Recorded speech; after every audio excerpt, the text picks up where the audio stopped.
This week on Q Points, we are celebrating the Banjee Boombox Festival. Banjee Boombox is a fiscally sponsored, vibrant QTBIPOC festival dedicated to the celebration, amplification, and cultivation of safe spaces for the diverse voices of women, non-binary individuals, and LGBTQIA+ artists, DJs, and musicians. Their mission is to create an inclusive platform that not only showcases the incredible talent within the community, but also fosters an environment where every unique voice can be heard and appreciated. On this episode, we welcome festival co-founder DJ LiKWUiD. Yes, y'all. We have with us the one and only proprietor of Banjee Boombox, the person in charge. DJ LiKWUiD is in the building. What's going on, DJ LiKWUiD? Welcome to Q Points. We finally got you here. Thanks for having me. I've been looking forward to this all week. Super excited. And just ready to have a nice kiki with y'all. So Yes. Absolutely. I'm happy to be here.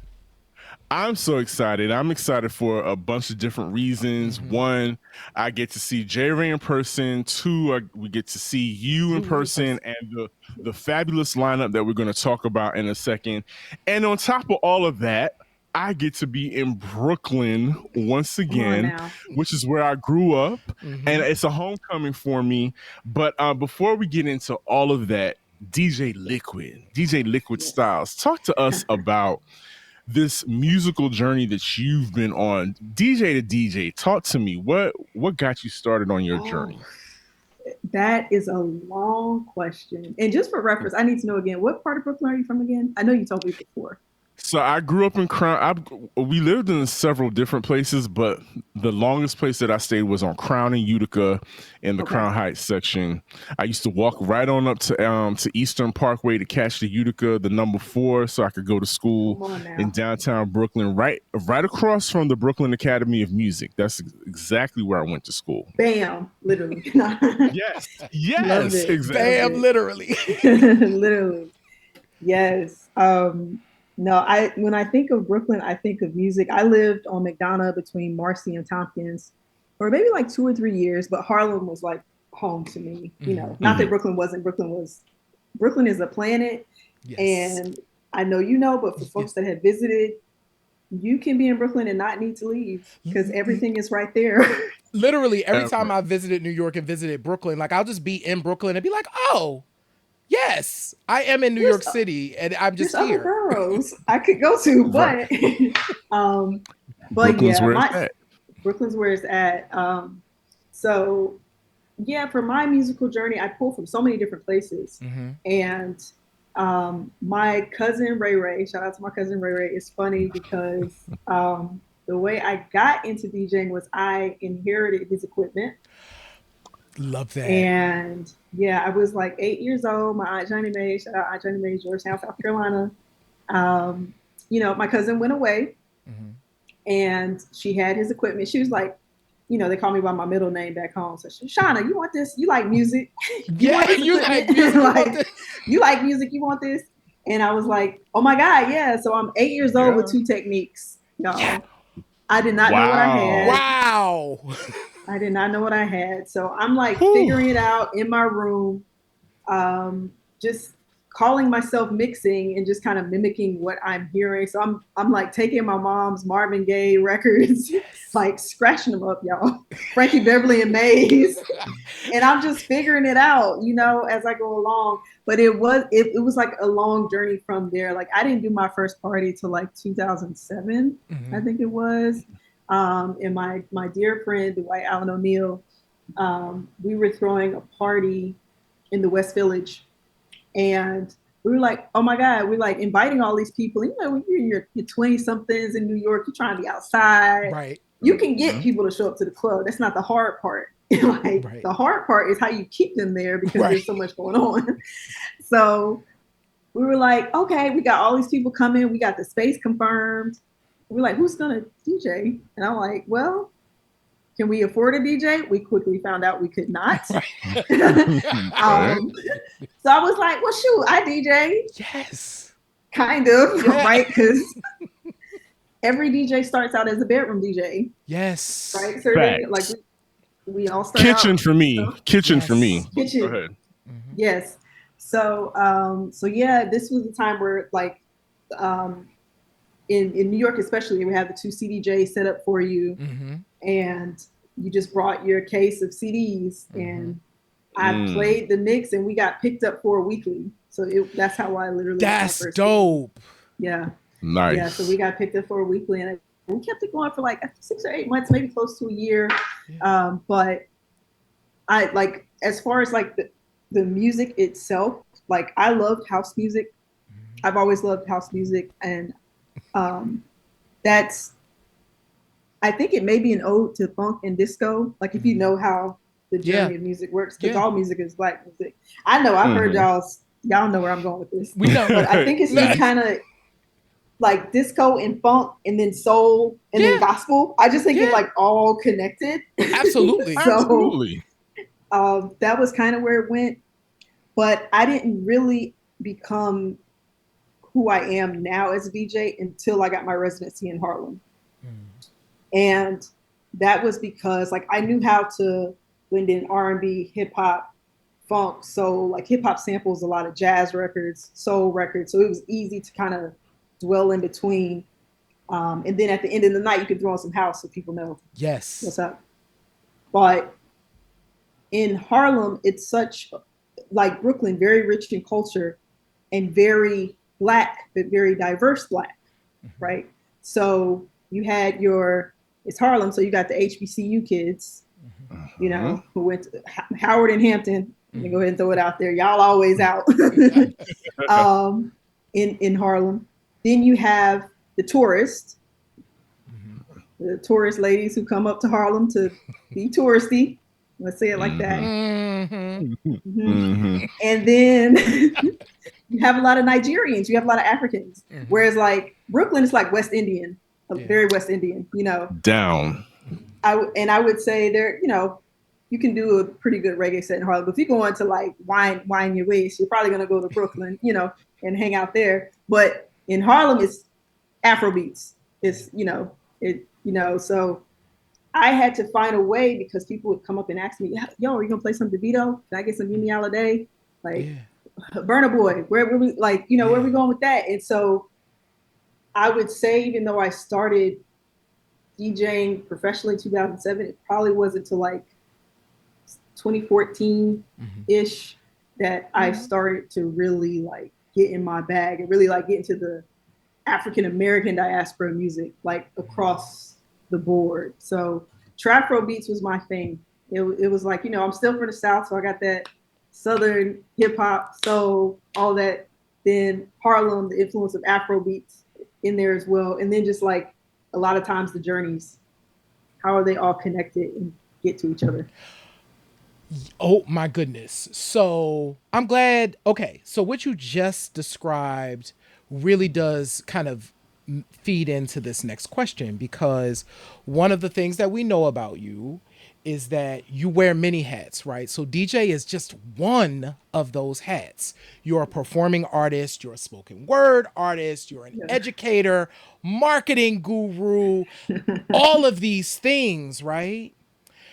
I'm curious, because you talked about this blending of the diaspora, right? When we listen to your music, we also hear that blending. Can you talk to us about two things? One, how the journey to how you began to create music in the way that you created, and also how do you integrate all of these things in a way that feels organic to you? Ooh, that's a good question. I think in my very last project, that was LMA Flossie. Hot project. Hot. Thank you. You're welcome. Thank you. That project was a time for me to go home. And I literally went to South Carolina for a while I was recording that. We recorded everything in New York, like everything was done.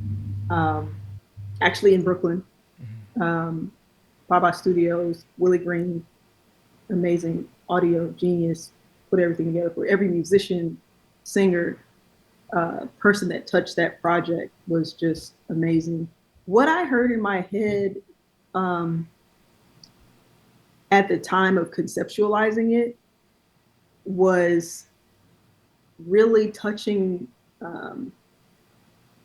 intersectionality, I think, namely for Sea Island Gullah people, because I feel like we're, I guess, the lesser known Creole folks.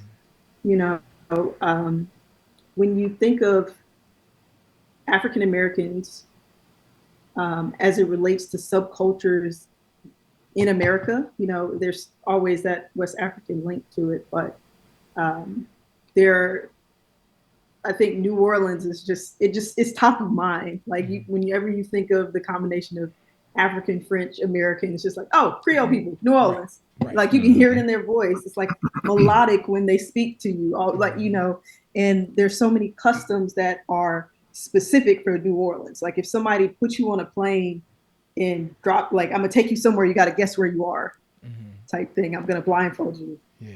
If you woke up in New Orleans, you'd be like, "Oh, I'm in New Orleans." You would know immediately as soon as you know immediately. Like, I know where I am. I know where I am. You know. So I don't know. I feel like now. I think now, especially because there's so much work being done to speak to Sea Island Gullah people from North Carolina, South Carolina, Georgia, the northern part of Florida, and I think now Vice did a documentary. Like so many more people are having that conversation. Was it High on the Hog? Did this beautiful segment on the food, and it took me back to my childhood, like when my uncles and cousins would just take a sheet shack, a piece of the shack, and put it on the ground with aluminum foil on top, and it would be in a fire pit. Yep. And pour crab on top. And I'm talking newspaper on the table.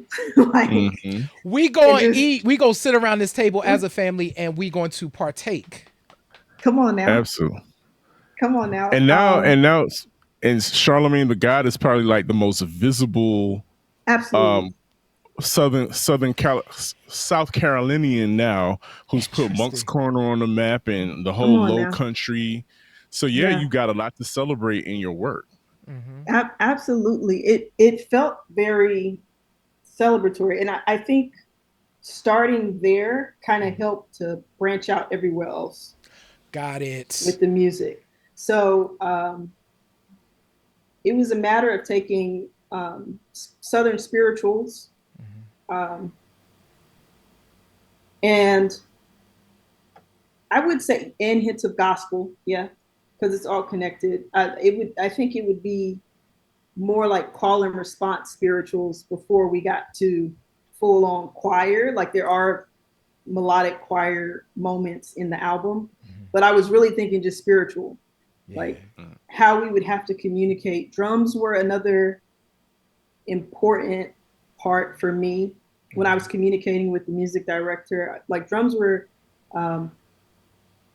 very important because when it came to communicating with each other, especially for our ancestors who were experiencing slavery at the in the time where we were figuring out ways to communicate with each other, music was often the thing. And if you notice, like Black folks, we can communicate without words.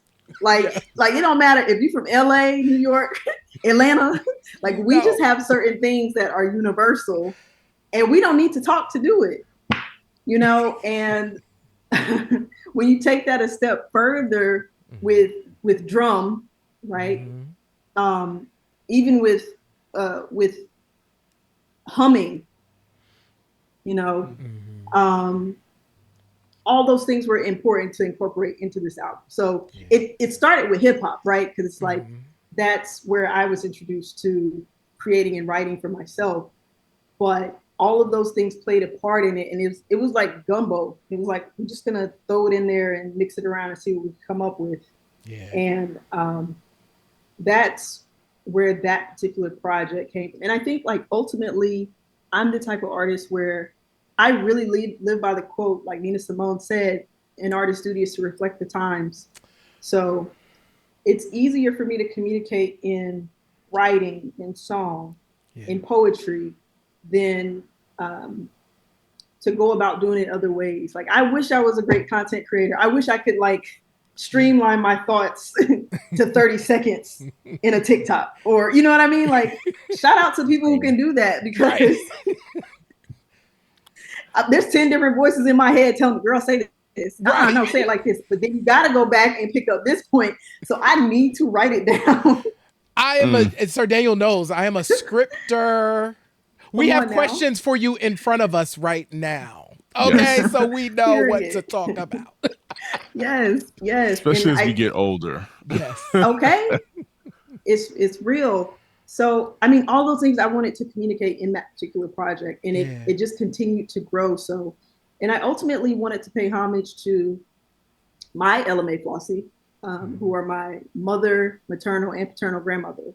So LMA is my paternal grandmother, Dorothy Mae White is my mother, and Florence Flossie Britton is my maternal grandmother. And it's funny because people are like, oh, Flossie, I like it. Like the Rihanna song. I was like, no, like my grandmother. Yeah. Like, she was legit That's a Flossie. flex. No, like that was her name. Right. Yeah, like my grandmother. So it was one of those things. It was a journey home, but also connecting all of those pieces together and paying homage to the women who made me who I am.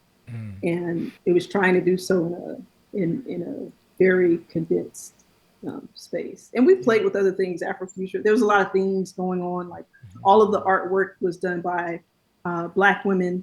The presentation, we did it in a planetarium. Like it was a labor of love and something that I had to do before I stopped rapping. You know, so like J. Ray was saying, he and I we've created a synergy between us as far as our work is concerned. And we also have, before the podcast, he and I have put on events as well.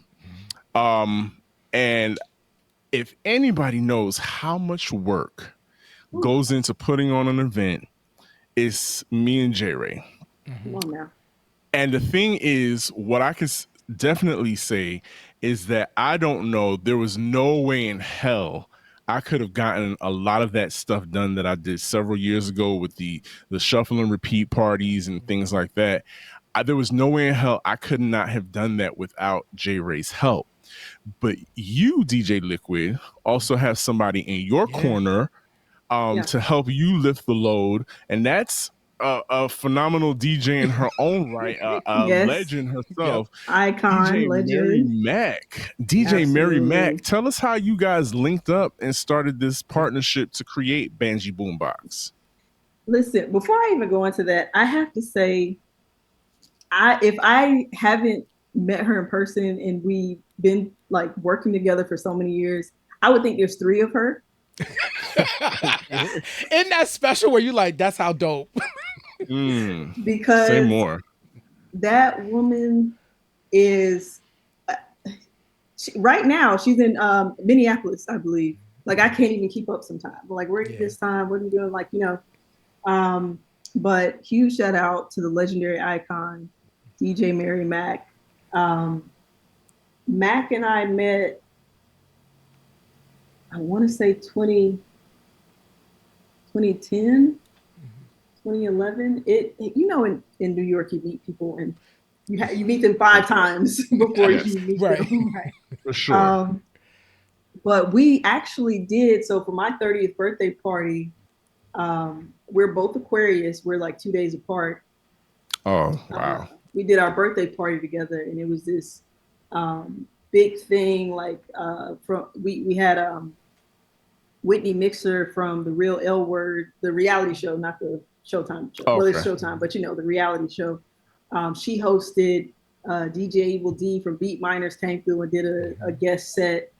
His house sets be crazy, by the way. Oh, it's insane. Church, that's like I think it's one of the insane. This man is a machine too. Yeah. But that was like had to be like 12 years ago, 12, 13, I don't know. However many years ago.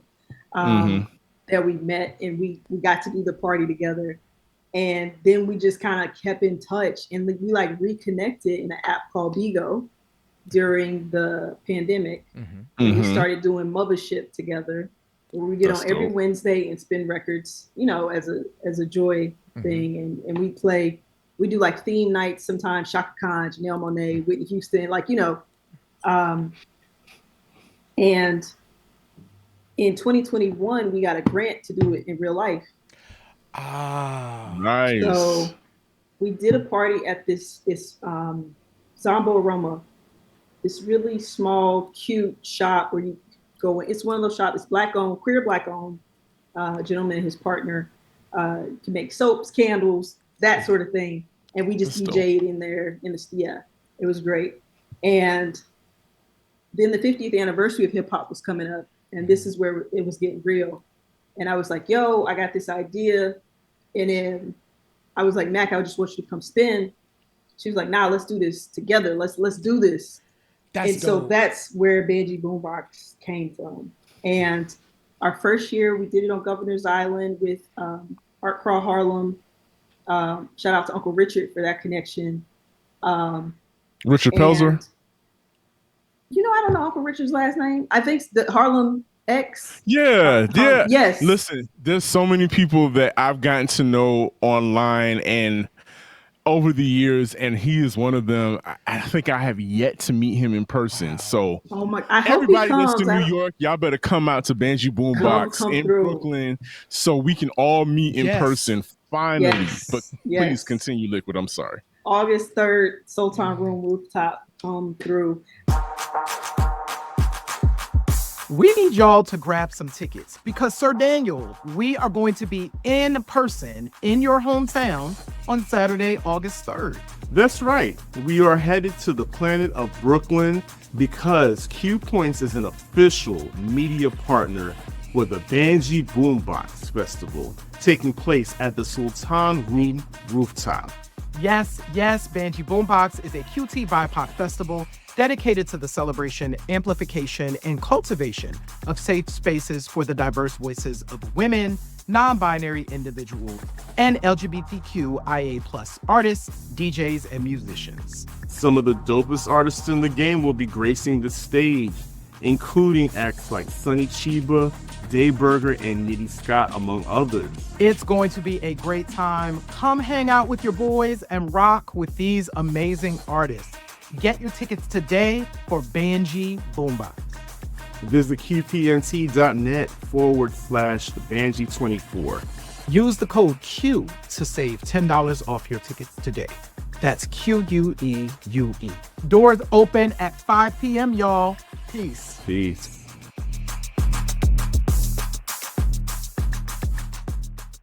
We did the festival for the first time in person, out of the virtual space, with the performances and everything. Governor's Island, Dayburger was our headline. Shout out Dayburger. Bryant came in too and did an amazing set. It was just a good time, and people loved it. People were talking about it for months after. And the immediate question is, okay, when's the next one? You know, and you're like, oh, this is real. So this is real. So Mary and I have, for this year especially, and I have to say this as well. Even as artists, we think about on stage a lot when things are on. But when I say, like, Mary has been so supportive, like off stage too. Like, you know, with me leaving New York and moving to Atlanta, and with just things that have occurred this year, like I'm working through. Like, she has been a person, like, get on the phone, like, yo, LiKWUiD, what's up? Talk to me. We'll get to the business stuff. Talk to me. Like, she's that person. And nice. I am so grateful for that alone. Like, I have to say that. Like, yeah, it's great to do this event together. It's great to, and we have some wonderful surprises. Like, it's going to be a good time. But yeah. Eternally, and you're right, you can't do this alone. So I get it. Like, with what you all do, a podcast is a lift. So couple in events and other things too. You need that person who's gonna be right there with you. And when you're in it, you're in it. And we all know how some of the craziest things will occur with events. Something as small as where are we gonna get ice from? Like, where are we gonna? It doesn't sound important. But we didn't talk about the ice part of the whole thing, and you're like, oh, huh? I didn't think of that. And there's nowhere I just thought they had ice here. There's nowhere to get it right here. No. When you get it, there's nowhere to put it in. It's like, oh, you need to take a plane to a train to a cab to get the ice. That part. Yeah, it's definitely, you got to have that person. You got to have that person. Yeah. For you, not to give anything away, but what are you most looking forward to for this year's festival? Oh, that's a good question. It's funny because start to finish, it's something different at every turn. I can kind of give little tips. I'm excited. Okay, I'm excited about exclusive. Listen, I'm excited about that for sure. There is I'm excited about the DJs. One of the DJs is my former student from Girls Club. That's amazing. Who's a grown woman now. Like, it's crazy. It's like, I knew you when you were 17. And and that's now like, you're I'm out here gigging clubbing. Oh, right. I'm gigging, girl. I'm outside. I am looking forward to that. And there's like a cute mixtape moment that's going to happen. Okay. Oh, okay. And it's going to have like some of the artists from last year and some of the artists for this year. Okay. So I'm interested to see how that is going to look. And I mean, I'm excited about Nitty Scott. I'm excited about Sonny Chiba closing out. Yeah. Uptown Vinyl Supreme is like a staple. Yeah. In Uptown Harlem, Bronx, Inwood, that entire area. But Sonny Chiba is just dope. Yeah. She's a vibe, and she spins with all vinyl. And you just I keep looking at Sir Daniel's vinyl in the back. You said the magic word. You say vinyl, and my ears perk up. I'm really excited for that too. And I think the entire night is just going to be a vibe. I really have that feeling. The energy around this year I'll say it's different from last year. Both are great, but there's a certain magic too. And maybe it's just like coming back for the second year. I love that. That's playing in. But it's going to be dope. Dayburger's going to do a special thing again. Recess is going to host like the Blurred Happy Hour. Afro Crowd, shout out to Afro Crowd. Wikimedia. Sherry Antoine is a gem. We're excited to have them not only come back again, but also sponsor us. Thanks, nice. Girl. Shout out. Shout out. And yeah, I'm also excited because almost every performance is going to be bilingual. Oh, that's dope. Yeah. Almost every performance is going to be bilingual. I think with the exception of 2. Maybe just 1, but I'm excited for that too, because that's something else. Like, we started in the realm of hip hop because it was 50th anniversary of hip hop, but and that was something Mary said too. She was like, "Nah, we got to branch out. We want all genres represented." So I think that'll be fun to see that fusion as well.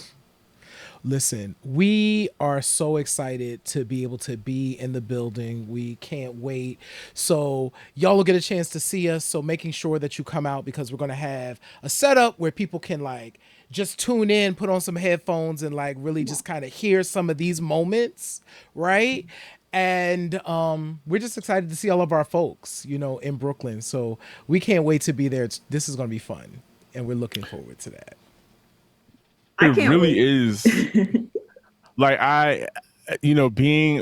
being asked to be a media partner in the situation, and knowing what it takes to put on an event because it's passionate to you. Yes. And because you're tapping into all of your talents to make this thing happen. It's not an easy task, but there are people that want to do these types of things, but they just don't know how or what way to start, or how to, where to go, how to start. What would be your advice to somebody, DJ LiKWUiD, if they have this concept, something that they just know is going to go off, but they really don't know what first step to take? What advice could you give them in seeing their dreams come to fruition?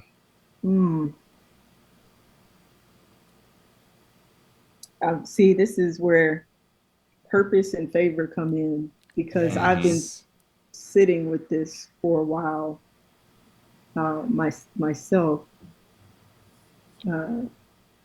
Just like I said, before I answer the question, just a quick circle back. Just like I said, Mary had been there for me this year. My sister, Kiosha White, I'm saying your name, and my partner, Chelsea Nicole, have also been there for me.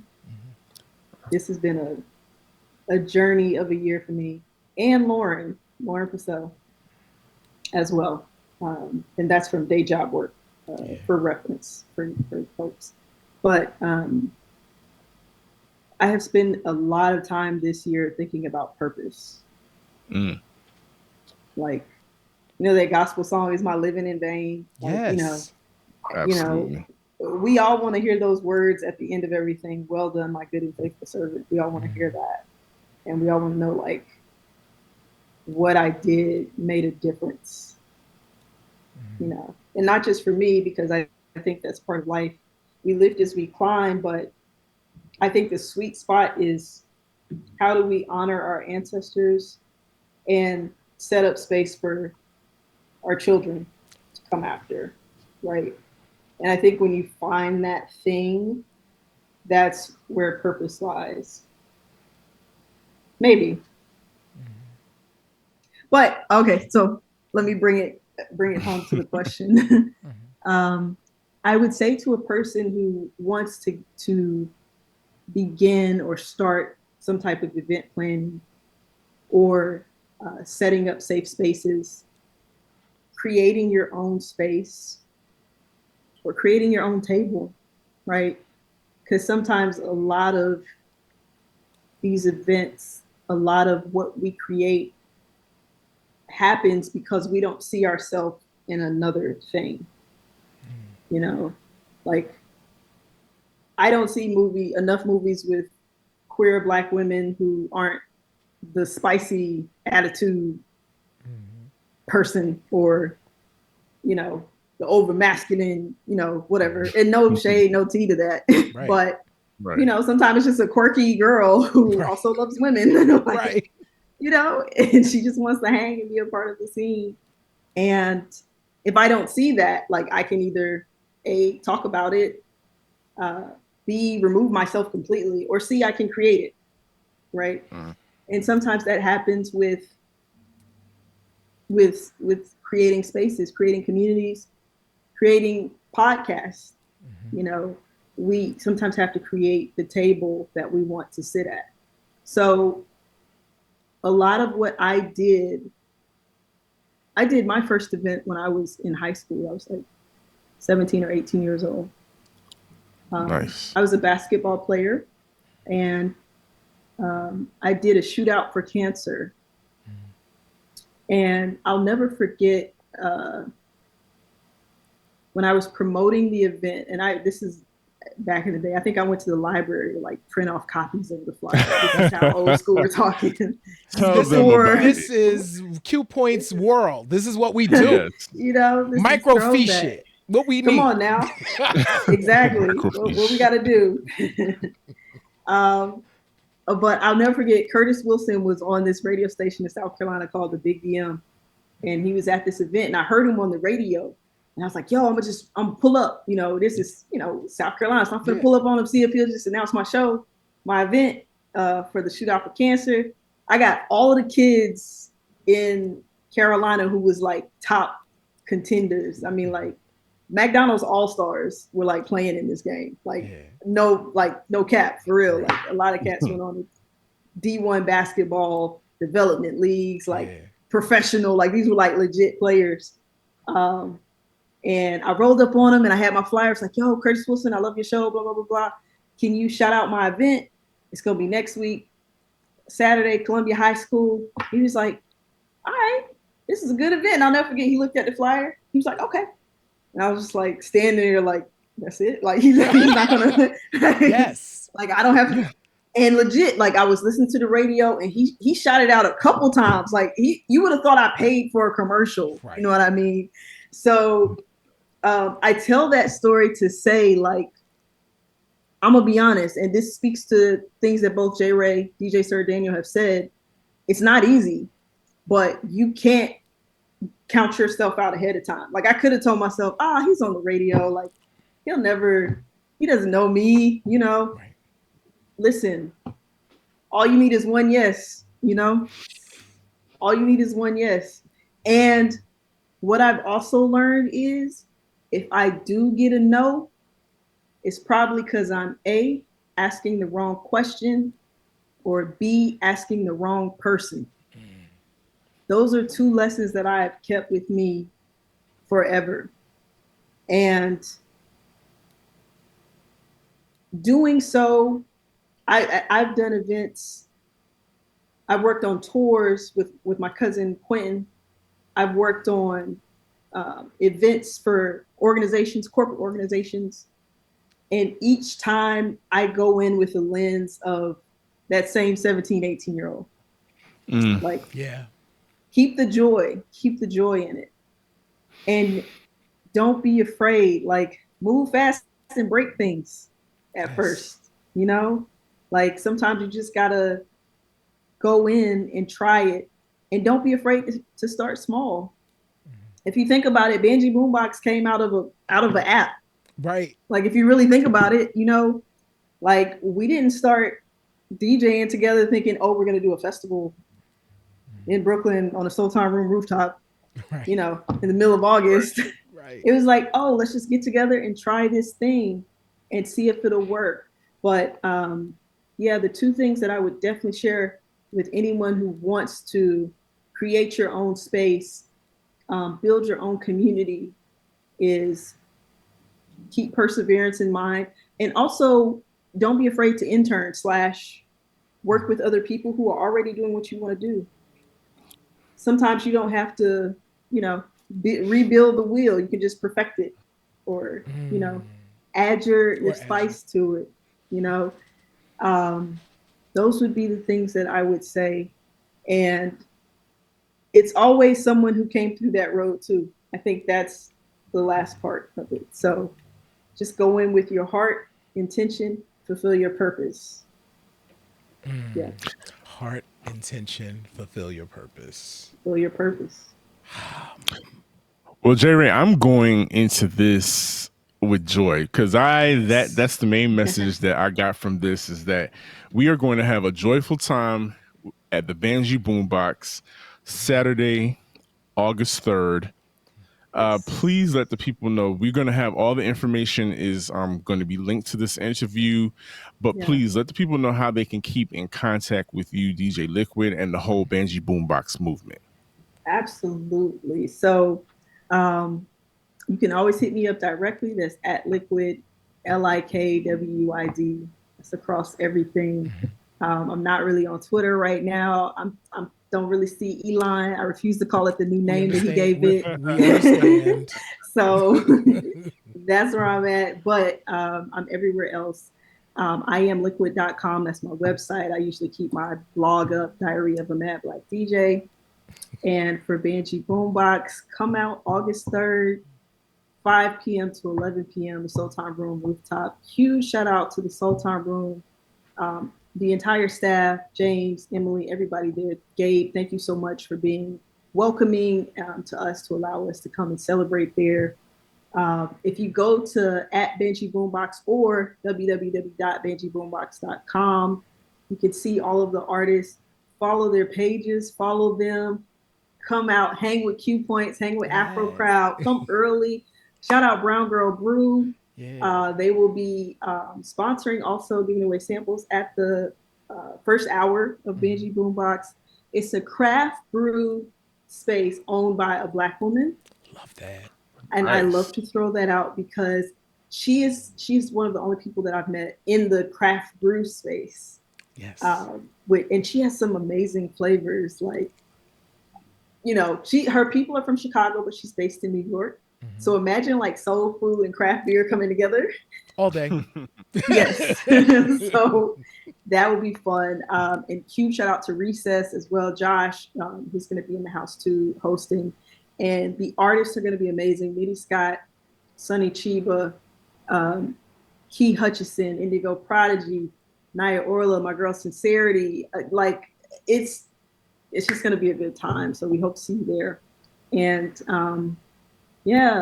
what else? Those are the main things. Yeah. Holla at us. Holla at us. Yo, DJ LiKWUiD, thank you so much for trusting Q Points to be able to be part of this. We are so honored and grateful. Thank you for coming by and sharing a piece of your story, as well as giving us some things to look forward to as it relates to Banjee Boombox. We will see everybody who is tuning in, either you're listening or you're watching. We will see you August 3rd in Brooklyn at the Sultan Room for Banjee Boombox, y'all. Thanks for stopping by, DJ LiKWUiD. Thank you for having me. I love y'all. Can't wait to see you in person. Yes. Give you big hugs. Absolutely. All of the things. Absolutely. Peace, everybody.